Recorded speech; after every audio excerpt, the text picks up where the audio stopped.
Okay, simple first step, cleaning out the ayote squash and you keeping all of the edible insides, and that's going to be going into the actual curry broth with the rest of the vegetables. And this here is going to get brushed with some Corto olive oil seasoned with salt and pepper into the oven until nice and tender.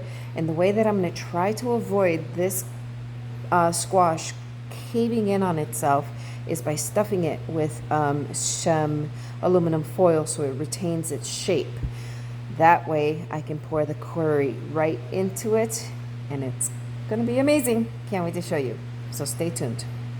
Okay, ready for the oven. The rest of the vegetables going into this curry with that squash. The squash is sitting there waiting for everything else. I've got green beans, I've got fresh ginger, onion, giant carrot. I have these little baby corns, which I've used before. They're absolutely sweet and delicious. And I tried one earlier and I was like, okay, must use. I mean, it's gonna have some potatoes. Yeah, this is gonna be amazing. So stay tuned, it's coming up, okay? If you haven't heard, I'm sure everybody has heard by now, that there is one single strand of silk for every kernel inside of a husk. But these little baby corns, I mean, they have like a whole ensemble. Like, what is going on here? And then you take it apart and you end up with just a little perfect, beautiful baby corn. But this one's cracking me up because it has so much silk. And then, like I said, you take it apart and the corn is just like this little itty bitty guy. Vegetables are cool, man.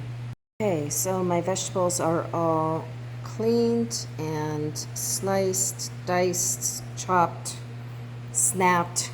Is there anything like more satisfying than like snapping a green bean? Like, seriously.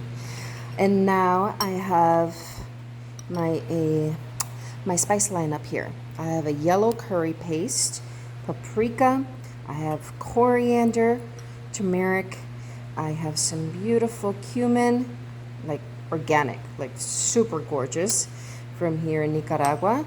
I'm gonna add some salt, some pepper. I may even add a little bit of cayenne.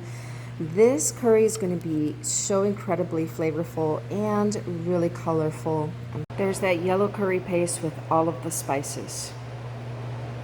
Starting to caramelize some onion, ginger, and garlic. Adding the curry paste and cooking it with my aromatics. Deglazing with a little white wine for a little added sweetness. Oh yeah. And in case I haven't mentioned it yet, this is going to be a curry beef.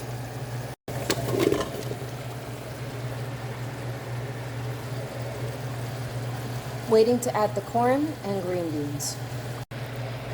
Adding some honey for some sweetness.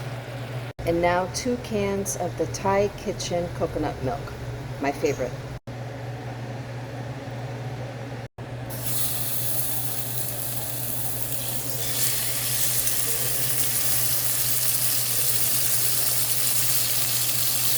Searing up the meat first before putting it into the curry broth. The charred banana leaf is going to give this some really, really cool flavor on top of all of the other flavors already incorporated. Now I'm going to cover it with some parchment and let it get tender. There it is, getting ready to plate. Layer of rice on the bottom. And there it is, guys. Ayote squash beef curry. I do have a layer of rice underneath there. This is incredible. I'm gonna go eat, guys. Yum.